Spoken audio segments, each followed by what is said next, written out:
Hello and welcome to Vijay sir classes. मैं हूं रंजिता, आपकी सोशल साइंस कोच, आपकी गाइड, और मैं यहां पर हूं सोशल साइंस से रिलेटेड आपकी सभी समस्याओं को हल करने के लिए, उसका सॉल्यूशन निकालने के लिए। सो डियर स्टूडेंट्स, आज हम स्टार्ट करेंगे अपने हिस्ट्री का यानी यूनिट 1 का chapter number 2, socialism in Europe and the Russian revolution. Okay, इससे पहले हमने अपना चैप्टर नंबर 1 फ्रेंच रिवॉल्यूशन ख़त्म कर लिया था। आई थिंक अभी तक आप लोगों ने वो वीडियो वॉच कर लिया होगा। बहुत ज़रूरी है, वो टॉपिक भी बहुत ज़रूरी है, ठीक है। उसके बारे में जानना एग्ज़ाम के पॉइंट ऑफ व्यू से भी बहुत ज़्यादा ज़रूरी है। वो वीडियो आप लोग ज़रूर वॉच कीजिएगा। तो चलिए हम अपने टॉपिक पर आते हैं। देखिए, the age of social change, ठीक है, the age of social change.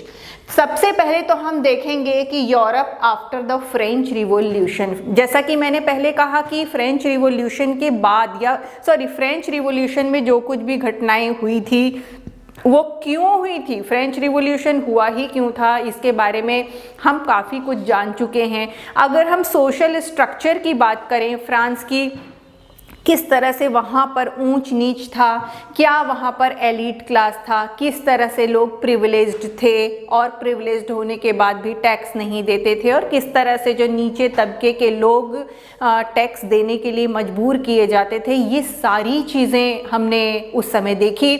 अब वो समय आ रहा था कि जब फ्रेंच रिवॉल्यूशन सक्सेसफुल हुआ और इसकी जो लाइट है जो पूरे यूरोप में फैला, तो उसके बाद अब इंडिविजुअल राइट्स पर लोगों का फोकस बहुत ज़्यादा होने लगा था। सोसाइटी का एक तबका ऐसा था जो कि ये मानता था कि लोगों के व्यक्तिगत अधिकार होने चाहिए। मतलब अब लोगों में ये बहस छिड़ गई कि सोसाइटी किस तरह की होनी चाहिए, हमको किस तरह की सोसाइटी चाहिए, लोगों में ये बहस छिड़ गई।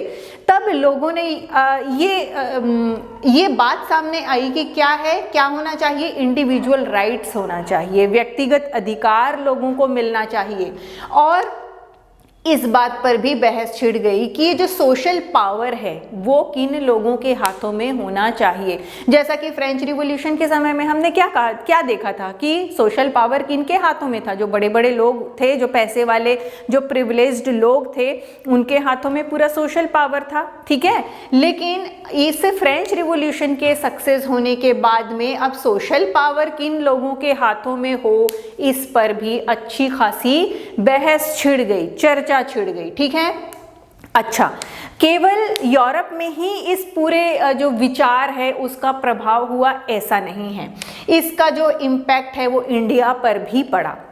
जैसे कि राजा राम मोहन रॉय हैं या डेरोजियो जो हैं, इन लोगों ने ये जो आग थी उसको कहीं ना कहीं भारत में भी फैलाया, ठीक है, अपने लेक्चर्स के थ्रू, अपने किताबों के थ्रू, इस तरह की चीज़ों को भारत में फैलाया। ओके, इसके बाद फिर क्या है कि जो कॉलोनीज थी, मतलब कि जो उपनिवेश जिसको हम कहते हैं ना, इंडिया क्या था, ब्रिटेन का एक उपनिवेश था। इसी तरह से और भी बहुत सारे उपनिवेश थे, ठीक है। तो कंट्रीज के अंदर तो ये जो विचारधारा है ये तो फैली ही। जो उपनिवेश जो थे, या जिसको हम इंग्लिश में क्या कहेंगे, कॉलोनीज थे, अब उसमें भी इस तरह की विचारधारा फैलने लगी थी। किस तरह की विचारधारा? ये कि लोगों के इंडिविजुअल राइट्स होने चाहिए, और ये जो सोशल पावर है ये किनके हाथों में होना चाहिए। ये सारी जो बहस है वो अब कॉलोनीज तक भी पहुंच गई, उपनिवेशों तक भी पहुंच गई, ठीक है। अच्छा, in Europe everyone did not want a complete change. जो एक चेंज की बात बार बार की जा रही थी कि सोसाइटी में चेंज आना चाहिए, सोसाइटी में चेंज आना चाहिए, लेकिन यूरोप का हर एक व्यक्ति किसी भी एक कंप्लीट चेंज, सब कुछ चेंज हो जाए, ऐसे हक में बिल्कुल भी नहीं था। अगर हम इस पॉइंट ऑफ व्यू से देखें तो जो भी विचारधारा चल रही थी, जो भी थॉट्स चल रहे थे, उसको हम लोग 3 पार्ट में बांट सकते हैं। एक को हम कहेंगे रेडिकल, दूसरा है लिबरल, और तीसरा क्या है, कंजर्वेटिव, ठीक है।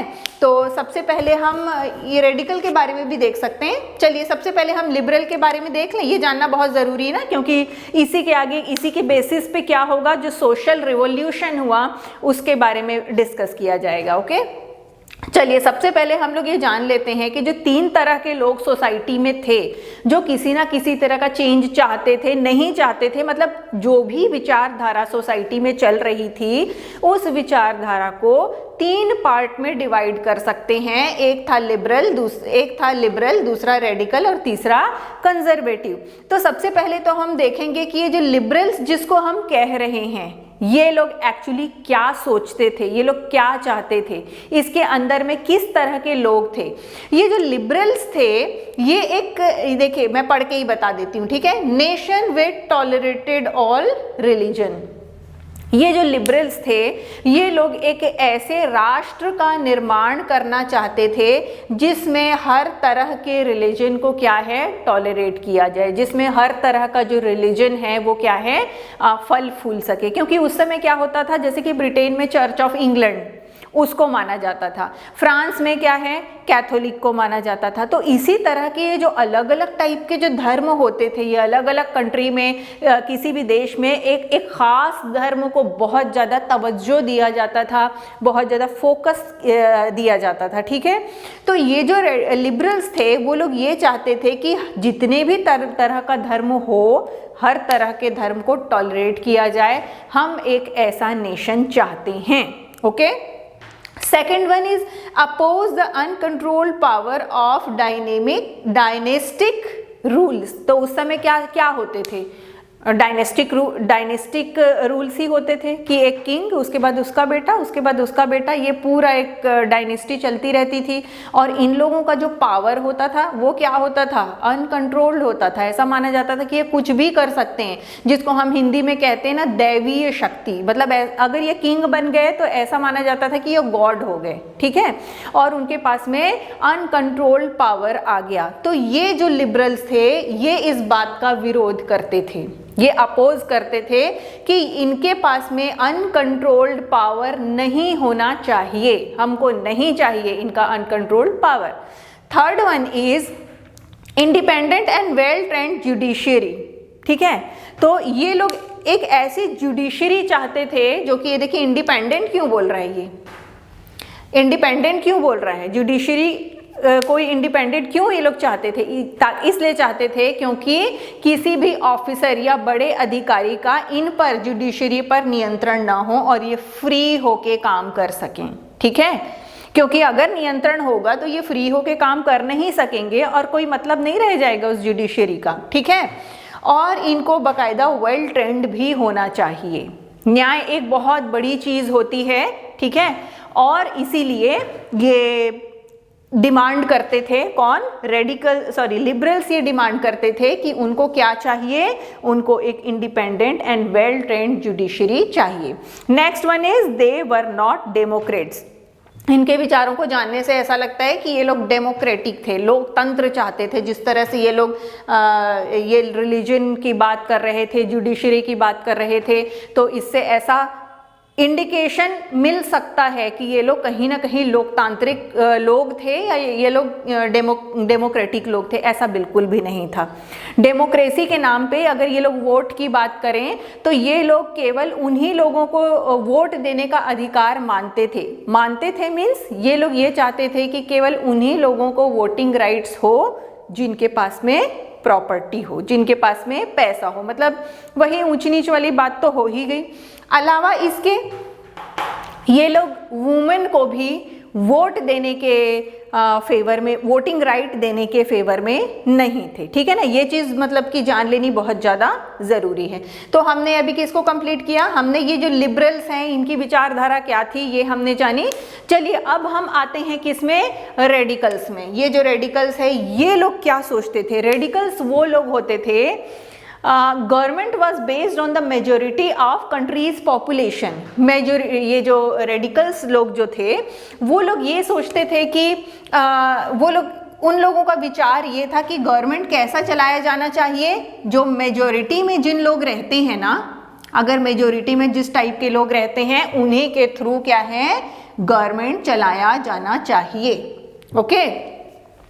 फिर ये लोग ये सोचते थे सपोर्टेड वुमेन सफ्रगेट मूवमेंट। ये जो लिबरल्स थे ये लोग क्या सोचते थे कि वुमेन को वोटिंग राइट्स देने की कोई ज़रूरत नहीं है, ठीक है।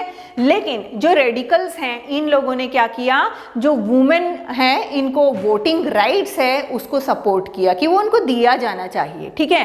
Third one, oppose the privilege. उस समय क्या थे, बहुत सारे, प्रिविलेज का क्या मतलब होता है, विशेषाधिकार होता है ना, तो ये लोग जितने भी तरह के विशेषाधिकार हो सकते हैं ये उसको पूरी तरह से क्या करते थे, अपोज करते थे कि किसी को भी कोई विशेषाधिकार नहीं होना चाहिए, ठीक है।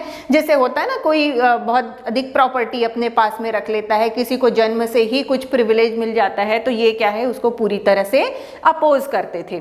फिर नॉट अगेंस्ट प्राइवेट प्रॉपर्टी, ये लोग प्राइवेट प्रॉपर्टी के अगेंस्ट नहीं थे, ठीक है। जिस तरह से हम सभी की अपनी प्रॉपर्टी होती है ना, वो प्राइवेट प्रॉपर्टी है।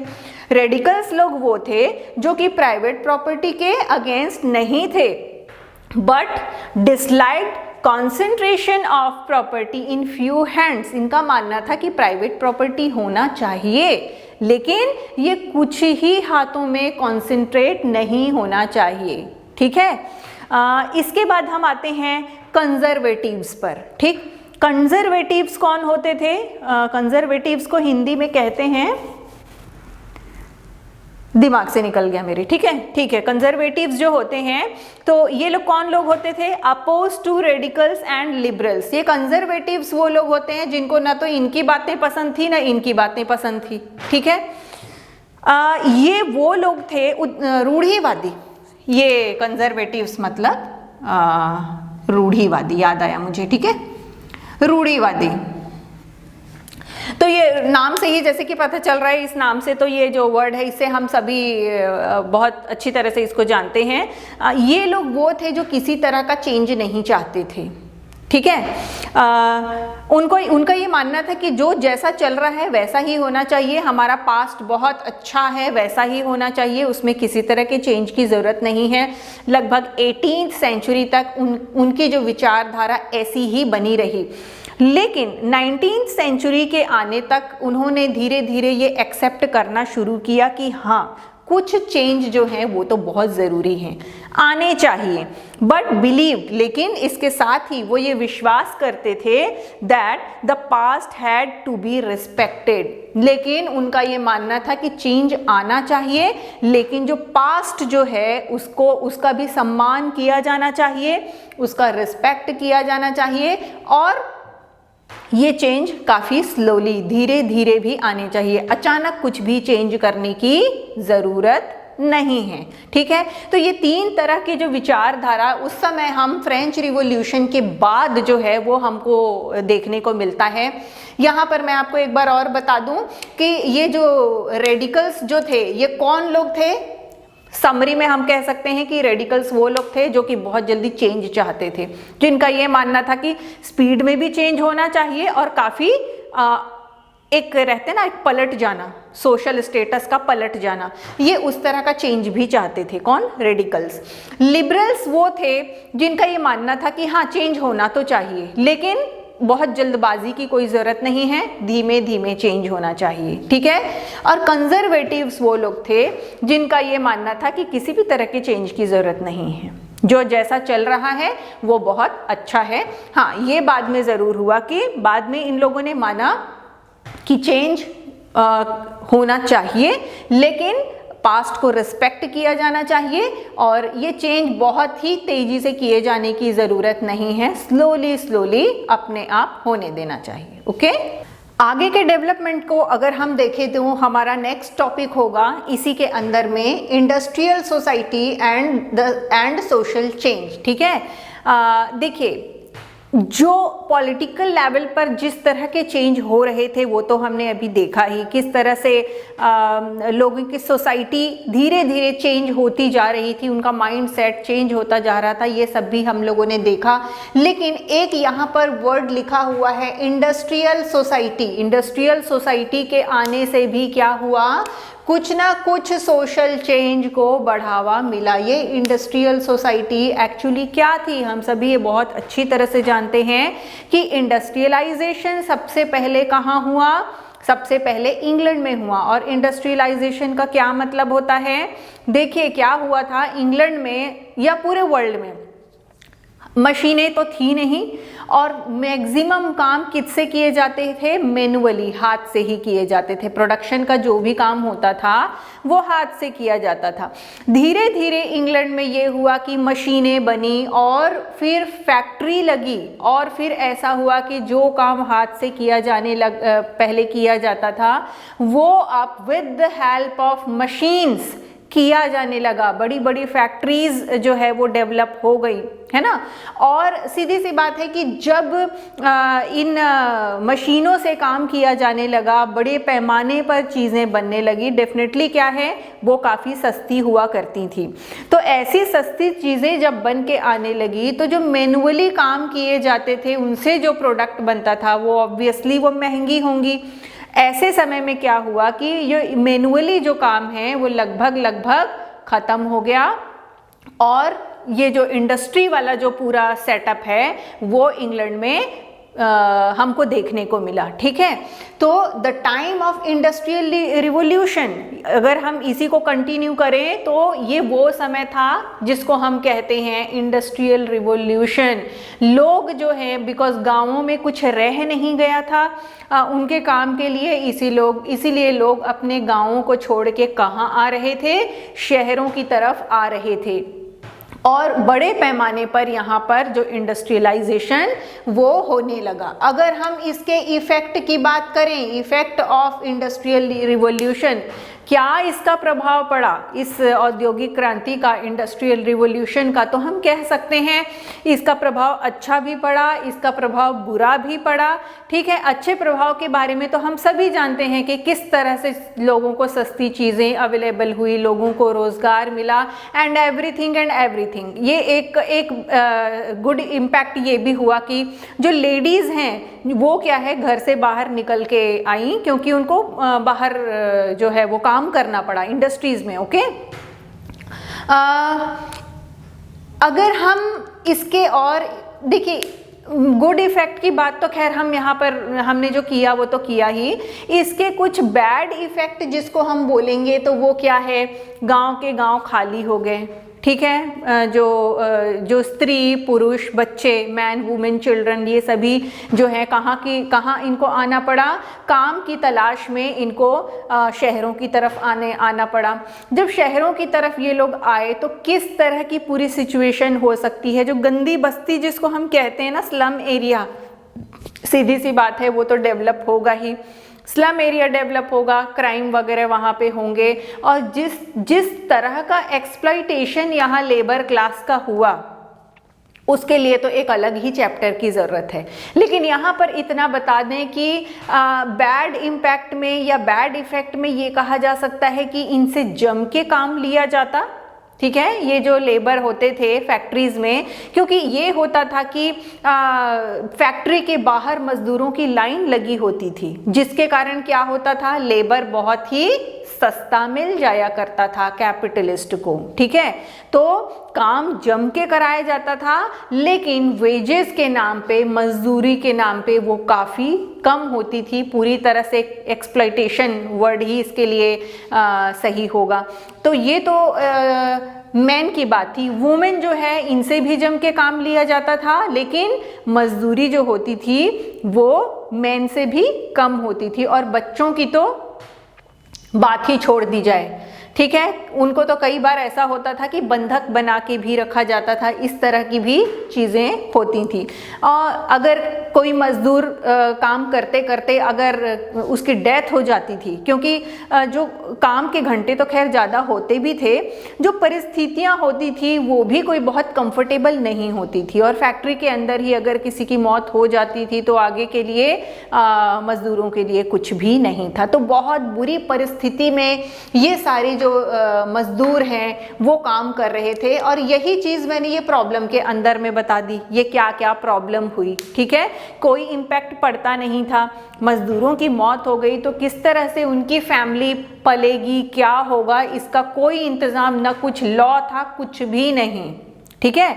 और जो जितने कैपिटलिस्ट थे उनको इससे कोई फर्क पड़ने वाला नहीं था, क्योंकि अगर एक मजदूर की मौत हो जाती या वो अपंग हो जाता तो क्या है, फैक्ट्री के बाहर बहुत सारी लाइनें लगी हुई थी मजदूरों की, उनके ऊपर कुछ भी उनको कुछ भी प्रॉब्लम नहीं था। तो ये सिचुएशन जो थी इंडस्ट्रियलाइजेशन के समय। अच्छा, तो फिर यहाँ पर ये तो हम भूल ही गए। देखिए जब ये सिचुएशन थी कि किस तरह से यहाँ पर मजदूरों का शोषण हो रहा था, सोसाइटी किस तरह से बहुत ही अजीब तरीके से डेवलप हो रही थी, उसी समय ये भी था कि 1815 में ये चीज़ हम लोग किस में पढ़ चुके हैं, फ्रेंच रिवॉल्यूशन के अंदर में पढ़ चुके हैं कि 1815 से लेकर 1830 तक का जो पूरा समय था वो क्रांतियों का भी समय था, नई नई गवर्नमेंट के फॉर्म होने का भी समय था। ठीक है, हमने ये पढ़ा है।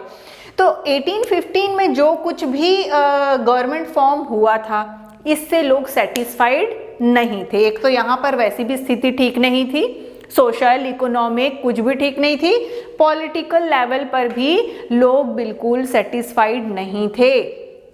और ऐसे समय में क्या हुआ, coming of socialism in Europe. जब ये कंडीशन चल ही रही थी तब ये सोशलिज्म है इसका यूरोप में आना हुआ।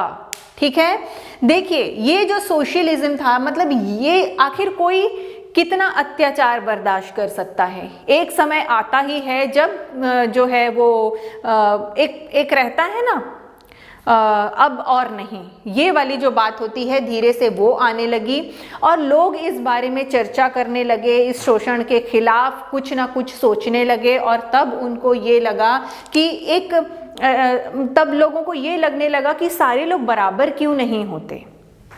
ठीक है, और सारे लोग बराबर क्यों नहीं होते, जब ये सवाल आया तब ये भी सवाल आया कि कुछ लोग जो थे वो लोग प्राइवेट प्रॉपर्टी के खिलाफ थे, जिसको सोशलिज्म या सोशलिस्ट जिसको हम कहते हैं, ये कौन लोग थे, ये वो लोग थे जो कि प्राइवेट प्रॉपर्टी के खिलाफ थे। अब जैसे एक फैक्ट्री मालिक है, उसके अंदर में बहुत सारे मजदूर जो हैं वो काम करते हैं, तो इसके पास में कितनी अधिक प्रॉपर्टी।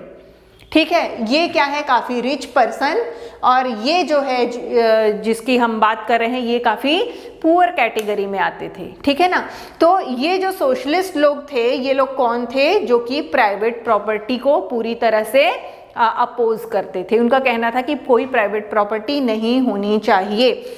इसके अगेंस्ट उन्होंने क्या आइडिया दिया, कोऑपरेटिव का आइडिया दिया। उनका ये कहना था कि जो भी प्रोडक्शन प्रोसेस होना चाहिए वो कैसा होना चाहिए, कोऑपरेटिव की तरह होना चाहिए। ठीक है, और इसी तर्ज पर एक रॉबर्ट ओवन जो हैं, हाँ एक थे इंग्लैंड के, इन्होंने क्या किया, न्यू हार्मनी नाम का एक इसी तरह का जो कोऑपरेटिव है वो स्टार्ट किया। ये नाम आप लोग याद रखोगे ना, हो सकता है 1 मार्क क्वेश्चन के अंदर में ये आए।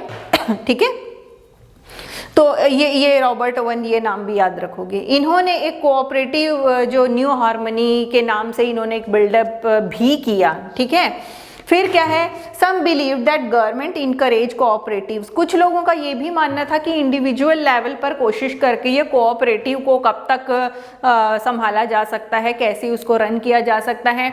इन लोगों का ये मानना था कि गवर्नमेंट को खुद पहल करनी चाहिए। किसके लिए, ये कोऑपरेटिव्स के लिए। ठीक है, अब हम देखेंगे कि ये कोऑपरेटिव का मतलब एक्चुअली क्या होता है। कोऑपरेटिव का मतलब ये होता है सब लोग मिलजुल के काम करें, मिलजुल के पैसा लगाएं और उससे जो उस प्रोडक्शन को सेल करने से जो भी पैसा मिलता है वो आपस में बांट लें। ठीक है, कोऑपरेटिव सोसाइटीज आपने नाम सुना होगा।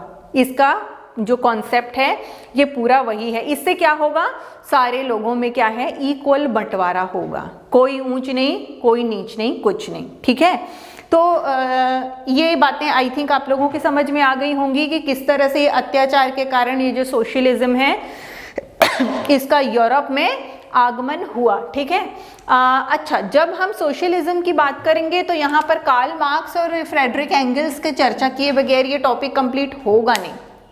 कार्ल मार्क्स जो है ये एक ऐसे व्यक्ति थे अच्छा, एक बात और बता दूं कि इनके कॉन्सेप्ट को जानना बहुत ज़्यादा ज़रूरी है, ये बहुत ही मतलब काफ़ी इम्पॉर्टेंट है, ठीक है। कार्ल मार्क्स जो है उनका ये कहना था कि ये जो कैपिटलिस्ट होता है, जिसको हम हिंदी में कहते हैं पूंजीपति, ठीक है, ये क्या लगाता है? पैसा लगाता है, पूंजी लगाता है, ठीक है। इसके अंदर में बहुत सारे कौन काम करते हैं? मजदूर काम करते हैं। इनकी फैक्ट्री के अंदर ये सारे मजदूर काम करते हैं। लेकिन इसके पास जो पैसा इकट्ठा होता है, इसके पास जो प्रॉपर्टी इकट्ठी होती है, उसको कौन बिल्डअप करता है? उसको कौन बना के देता है? ये जो मजदूर वर्ग अगर इसकी फैक्ट्री में काम नहीं करते तो क्या ये प्रॉपर्टी बना पाता? ये प्रॉपर्टी नहीं बना पाता, ठीक है। तो कार्ल मार्क्स का ये कहना था कि जो कैपिटलिस्ट हैं, जिनके पास में अपनी प्रॉपर्टी है, इस प्रॉपर्टी का निर्माण किसके सहारे हुआ है? इन लेबर क्लास के सहारे हुआ है। मतलब इनका शोषण करके जब ये कैपिटलिस्ट के पास में इतना पैसा है, इतनी प्रॉपर्टी है, तो ये इतना पैसा कैसे आया है? इनका शोषण करके आया है, ठीक है ना। क्योंकि ये कैपिटलिस्ट क्या करता है? ये केवल अपने प्रॉफिट को देखता है। इसीलिए कार्ल मार्क्स का ये कहना था कि ये जितने भी लेबर हैं, इनको क्या हो जाना चाहिए? इनको एकजुट हो जाना चाहिए और इनके खिलाफ क्या करना चाहिए? एक्शन लेना चाहिए, विद्रोह करना चाहिए, ठीक है। इनको अपनी समानता का दावा करना चाहिए। और कार्ल मार्क्स का ये भी कहना था कि ये जिस दिन ऐसा समय आएगा जब सब बराबर होंगे, ये जो मजदूर वर्ग या कैपिटलिस्ट मजदूरों के काम को इज्जत मिलेगी, सब बराबर होंगे, वही क्या होगा? कम्युनिस्ट सोसाइटी होगी, ठीक है। तो ये मैंने एक शॉर्ट लेवल पर बताया आपको। बाकी इसके थॉट्स अगर पढ़ना चाहें तो और भी किताबें अवेलेबल हैं अपने इस सब्जेक्ट से बाहर की, वो भी आप लोग ज़रूर जानने की कोशिश कीजिएगा, ओके। चलिए, अब हम देखेंगे इतनी सारी चीज़ें जानने के बाद में। अच्छा, एक चीज़ मैं आपको और बता दूं कि ये जिस बार हम लोग किसकी बात कर रहे हैं, कैपिटलिस्ट या पूंजीपतियों की हम बात कर रहे हैं। पूंजीपतियों में या कैपिटलिस्ट में बहुत सारे रेडिकल और बहुत सारे कंजर्वेटिव्स भी थे, ठीक है, जिनकी अपनी फैक्ट्री थी, जिनके मजदूर जो है वो काम किया करते थे जिनके अंडर में, है ना। लेकिन ये जो रेडिकल या कंजर्वेटिव्स है वो ये भी सोचते थे कि मजदूरों का इस तरह से शोषण नहीं किया जाना चाहिए, हमको हेल्दी मजदूर चाहिए, स्वस्थ मजदूर चाहिए, हमको उनको राइट्स देने चाहिए। अगर स्वस्थ मजदूर होंगे तो ज़्यादा प्रोडक्शन होगा, ज़्यादा प्रोडक्शन होने से सोसाइटी को फ़ायदा ही होगा। मतलब हर कोई मजदूरों का शोषण करने के बारे में सोचता था, उनको एक्सप्लॉइट करने के बारे में सोचता था, ऐसा भी सोचने की ज़रूरत नहीं है। कुछ रेडिकल और कंजर्वेटिव्स ऐसे थे जो कि अलग नज़रिया रखते थे, ठीक है, जिनका ये मानना था कि हमको मजदूरों के काम के घंटे नियत कर देने चाहिए, उनके लिए अच्छा सिचुएशन देना चाहिए, इस तरह की भी बात थी, ठीक है।